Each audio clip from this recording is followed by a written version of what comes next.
Fellas, things are very, very bad for South Africa right now. The South African ambassador to Washington is going to be expulsed because he says something that the American authority didn't like. You better find out about that right now.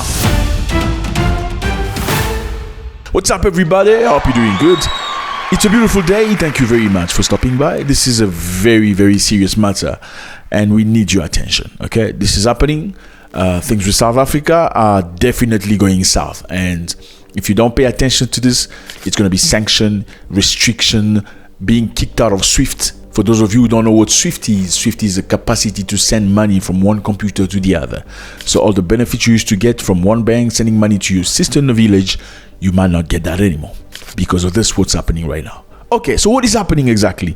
The US is expelling South Africa's ambassador to Washington. Secretary of State Marco Rubio saying he is no longer welcome in our great country. In his post on X, Rubio accused Ambassador Ibrahim Rasool of hating America and President Donald Trump.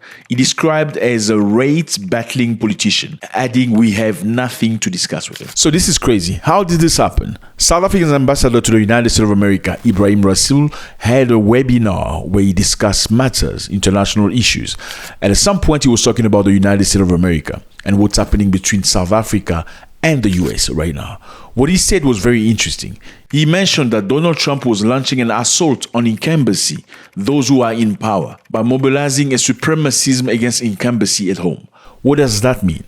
It means Donald Trump and his movement are basically being supremacist by pushing against a government that is legitimate.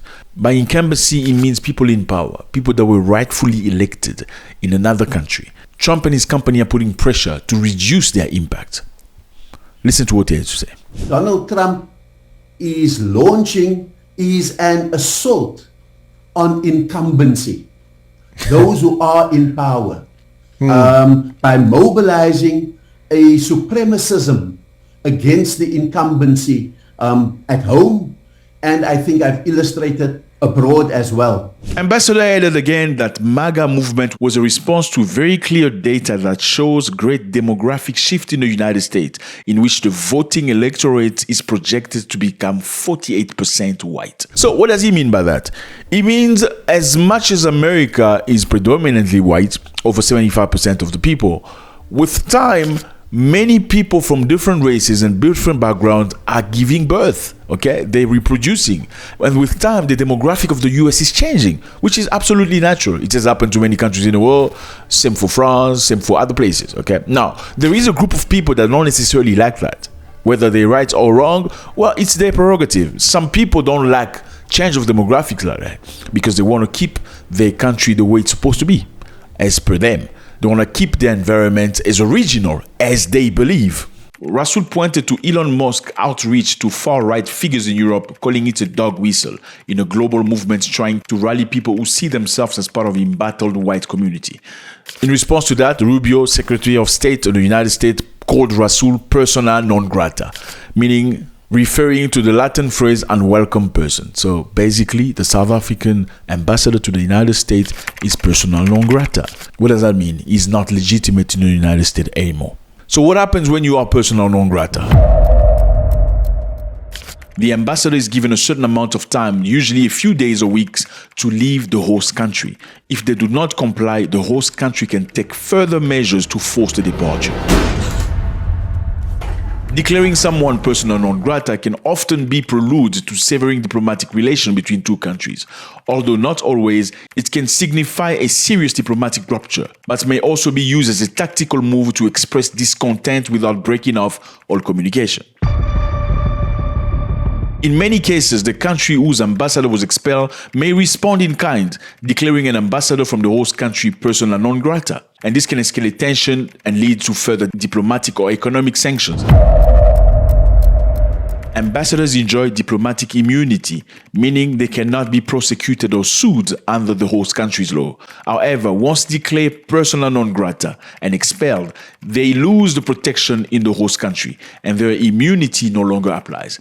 Fellas, this is very serious. So basically, a lot of people in America, especially, from a certain specific group, are taking this matter to another level, saying that South Africa is actually racist, mentioning that Donald Trump pressure is unnecessary on South Africa. Many people online, supporters of Donald Trump, are clearly mentioning this and attacking South Africa. Listen to this man saying that Rasool is an anti-Christian, anti-white, supporters of Hamas and Iran. The foolhardy idea to appoint once again Ibrahim Rasool, an America-hating, anti-white, anti-Christian person who went to the United States as ambassador previously and is back again now, who hates America and who says disparaging comments about President Trump. I mean, how does this make you anti-Christian if you work in a government that's mixed with Christian and Hindus and stuff? South Africa is a very diverse government, okay? Very diverse people from different backgrounds. In South Africa, let me just remind you find white people, black people, Chinese people, Indians, colored, and many more. Different background, different races, different religion, Muslims, Christians, Hindus, and all of that.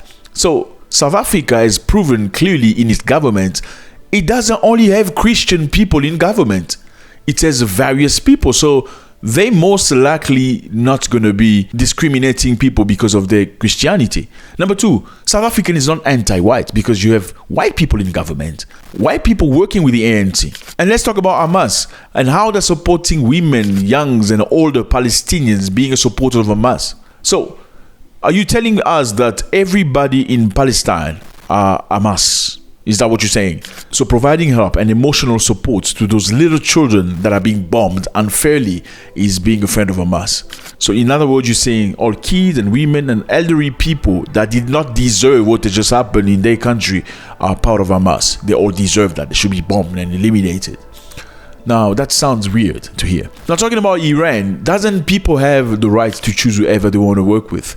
So just because America doesn't want to work with Iran for international policy, and I don't know why America has to be involved in everybody's business, constructing a relationship with somebody who's not necessarily your friend because you choose to make him an enemy, is that something absolutely wrong? Does that define me as a bad, negative, criminal, racist, brainless human being? I mean, so listen to this man. I have nothing against him. Say again that South Africa is looking to be sanctioned. South Africa is trying very hard to be blacklisted, grey-listed. South Africa is trying very hard to be kicked off SWIFT. SWIFT is what allows you to send money from London to your sister in the village in Africa. Do you want trade sanctions? Do you want to be blacklisted, grey-listed? Do you want to be removed from the SWIFT system? Keep pushing for it. Now, he's saying that South Africa want to be kicked off SWIFT, like Russia was kicked off SWIFT and all these other countries were kicked off SWIFT. Well, the bottom line is when you kick people off SWIFT, you know what happens? They learn to survive without you.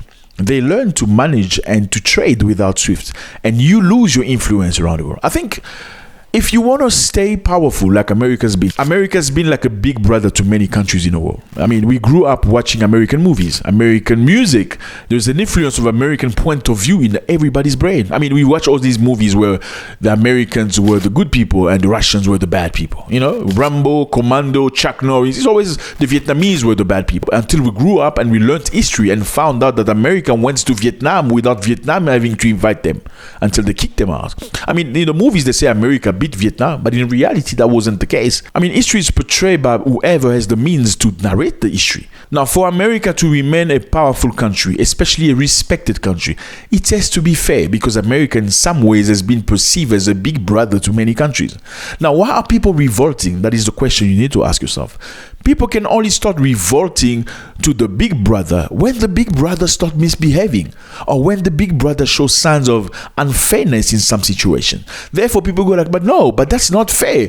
You're my big brother. I respect you. Not to say that America is anybody's big brother. We're just saying analogically, you are not acting in a way that is fair. So it's not acceptable. Now, my question is this one. Donald Trump a few days ago said South Africa had a racialist policy. Terrible things are happening in South Africa.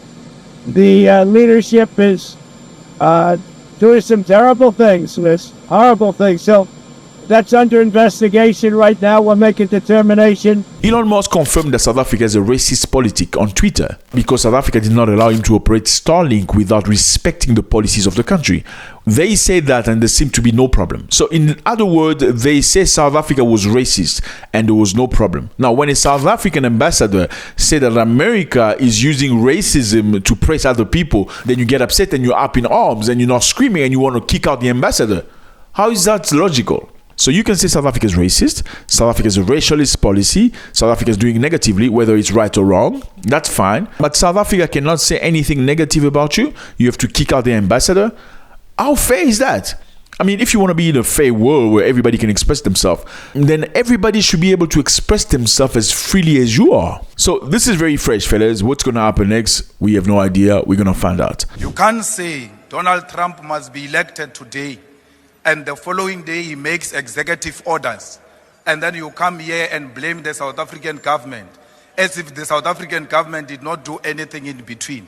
That was a predetermined outcome where he wanted to come into office and punish South Africa for its position on Palestine and many other issues. What we know for sure, Julius Malema said that one of the main reasons why America is coming after South Africa, it's because South Africa took Israel to court. And because conservatives in the United States of America are very good friends with Israel, they're trying whatever they can to make South Africa pay. And they're going to use any sort of tricks, any opportunities at hand to remind the world how bad South Africa is. Now, is that true or not? Now, this man also said that no wonder why South Africa, as the ANC, is unable to secure a meeting with Donald Trump. In the meantime, AfriForum also went to see Donald Trump. Why is South Africa not able to meet Donald Trump? It's because they're racist. No wonder the South African government cannot get an appointment with the Trump administration to discuss their differences. Solidarity can. AfriForum can. The Democratic Alliance can all go to the White House. But nobody wants to talk to South Africa. Well, my question is this one. You've accepted AfriForum, that is a white movement, and DA, that is a predominantly white movement. Now, isn't that what South Africa accusing you of? Racism.